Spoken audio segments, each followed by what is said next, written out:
Poem is inseparable with semiotic. It is because poem has multi-interpretation signs and symbols, while semiotic is the study of signs. So they are linked one another.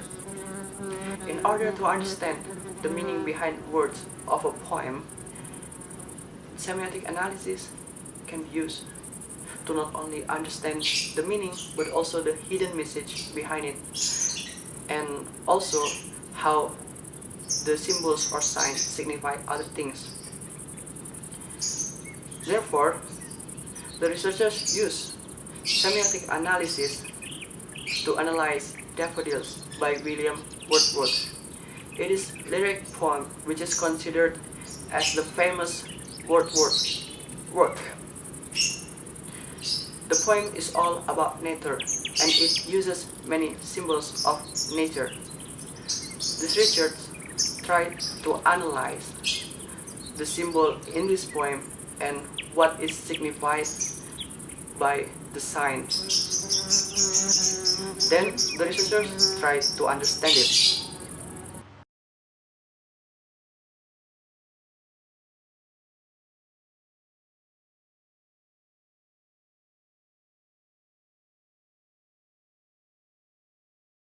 Daffodils.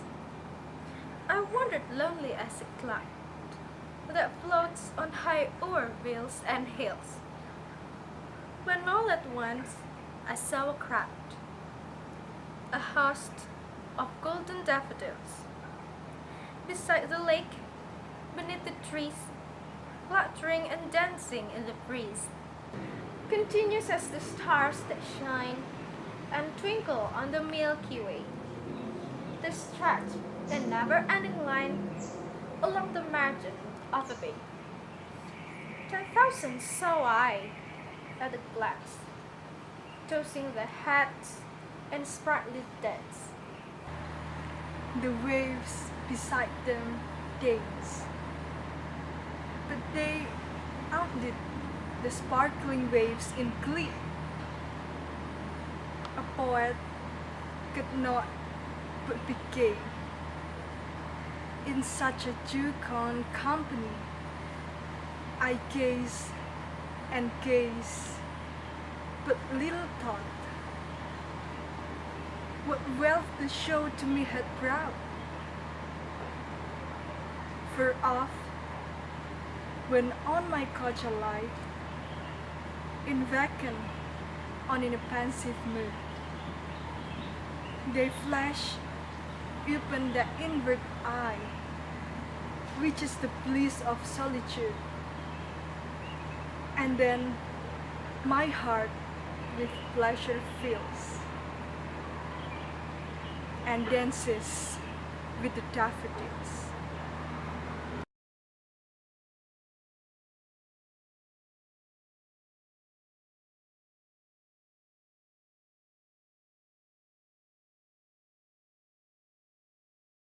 William Wordsworth was born in Cockermouth, Cumbria, England, on 7 April 1770. He was a major English Romantic poet, which is considered as the best, and is considered as the man who started the Romantic age.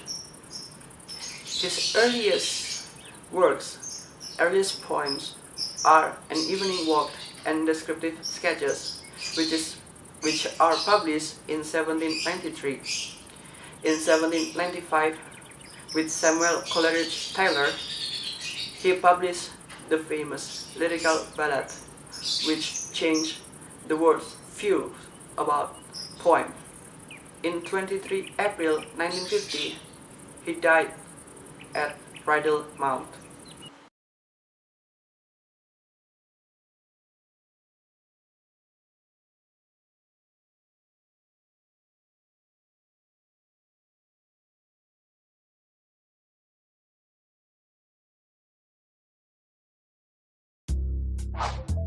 What is poetry? Poetry is a piece of writing written by an author called a poet. But what is the purpose of poetry? A poem is written using rhythm, rhyme, and other artistic language to show feelings and emotions. It's often short, but some poets write long poems too. Rhythm and rhyme are a part of many poems. Rhythm is the beat or sound pattern of a poem. Lots of poets use repetition and similar word sounds to create the beat or rhythm. Here's an example.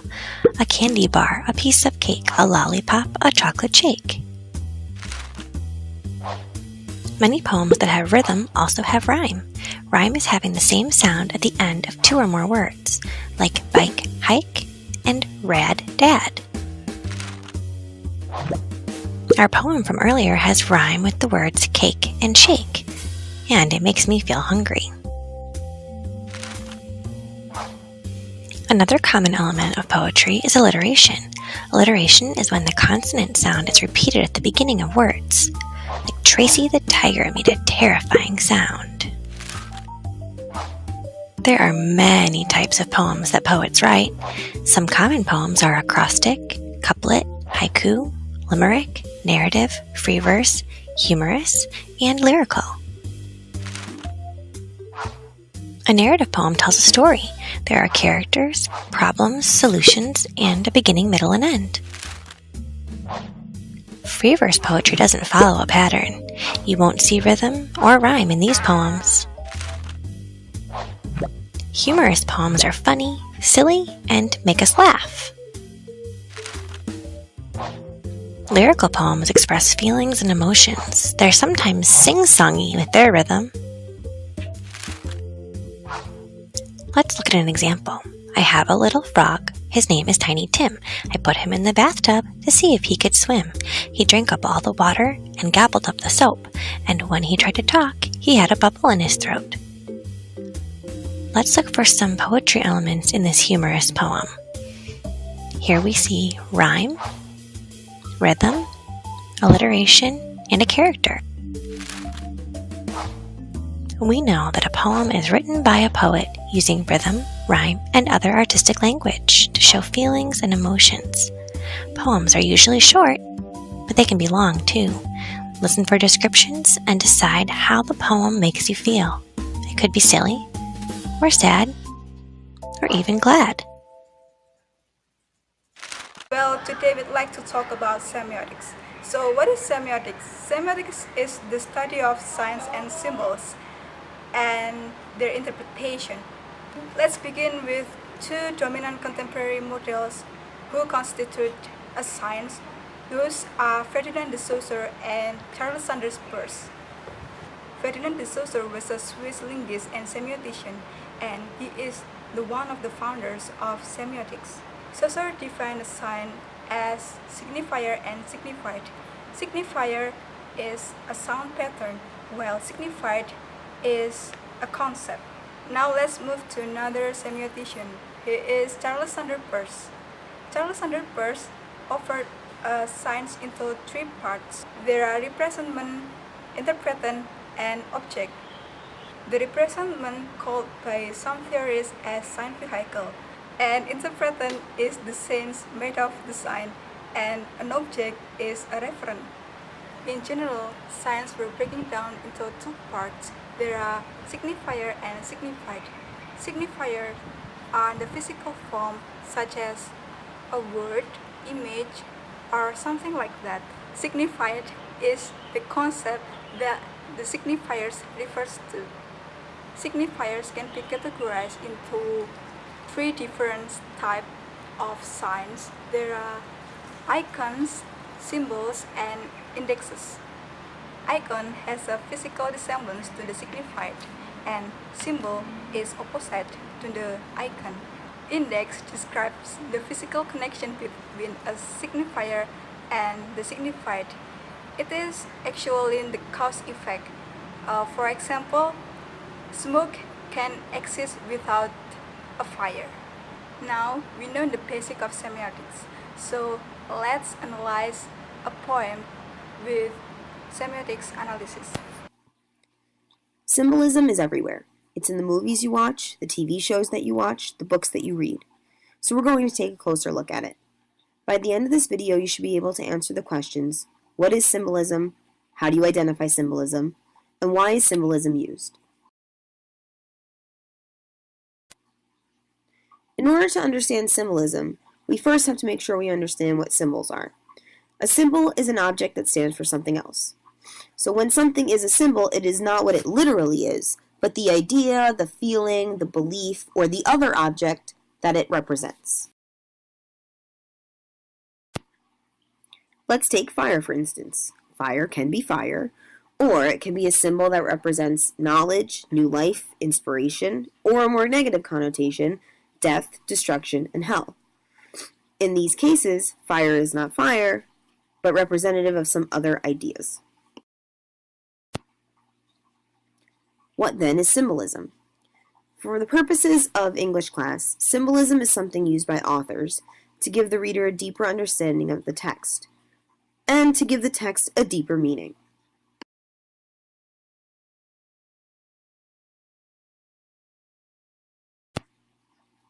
How does the author do this?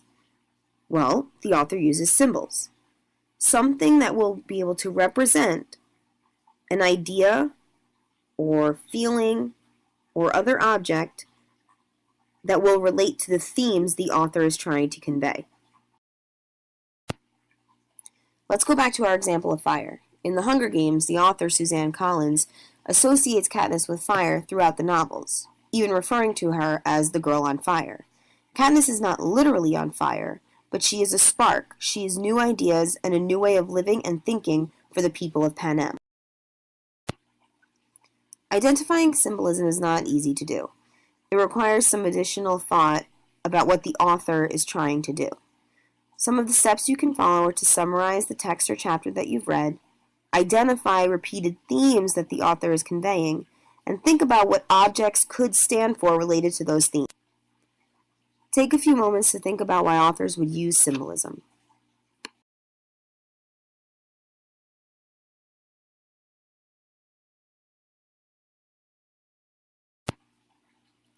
Authors use symbolism for a variety of reasons.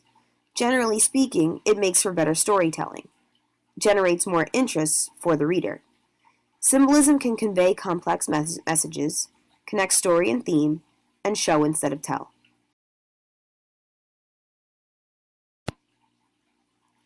Take your time answering the symbolism questions. You will be responsible for identifying symbols and their meanings while reading Legend and throughout the remainder of the year.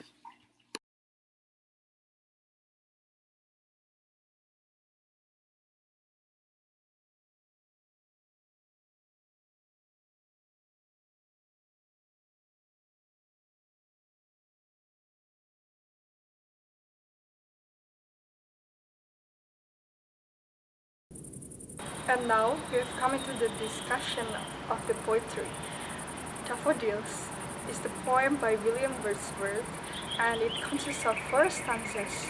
The first and the second stanza explain about the pessimism of the writer, and the third and fourth stanza explain about the optimism of the writer.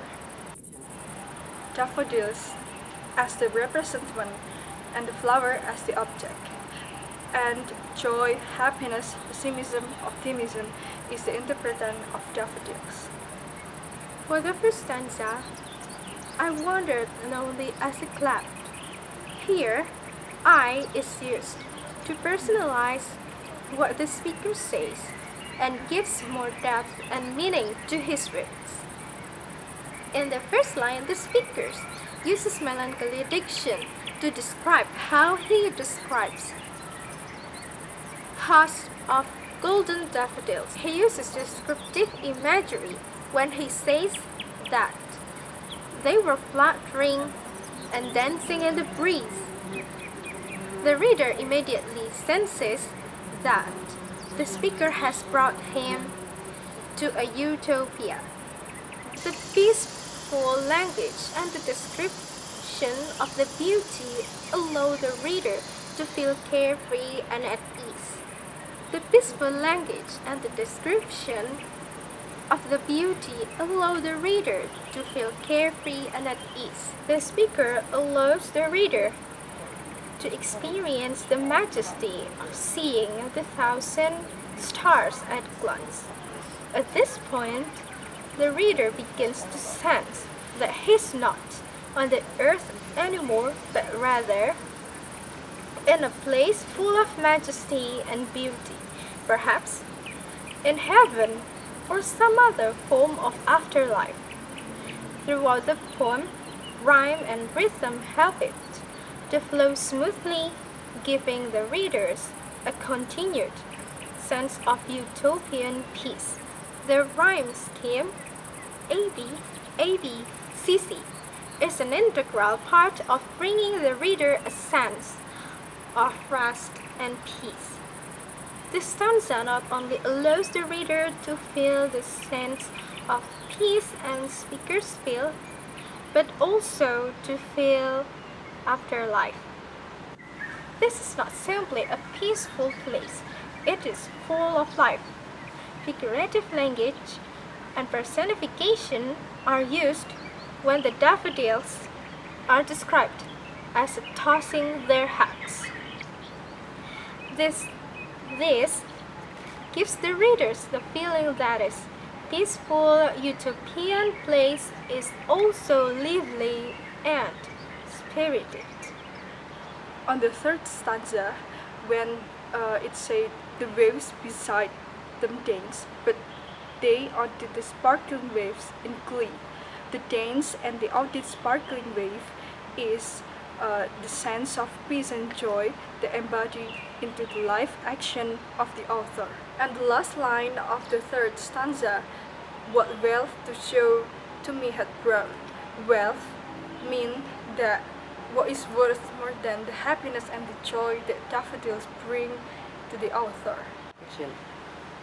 And in the fourth stanza, in the line first and second line, that it said fur off when on my couch I lie, and in vacant or in pensive mood, it shows the positive thought of the author, because he had already seen the daffodils and he still had the image of daffodils in his mind. And on the third line, that said they flash even the inward eye. It means that not only the physical appearance of the daffodils, but also the memory, the feeling of daffodils that stays in the author's mind and heart. In the second last line, that said, and then my heart with pleasure fills and dances with the daffodils. It shows the glimpses of heaven. It shows that the author finds peace and joy in the daffodils.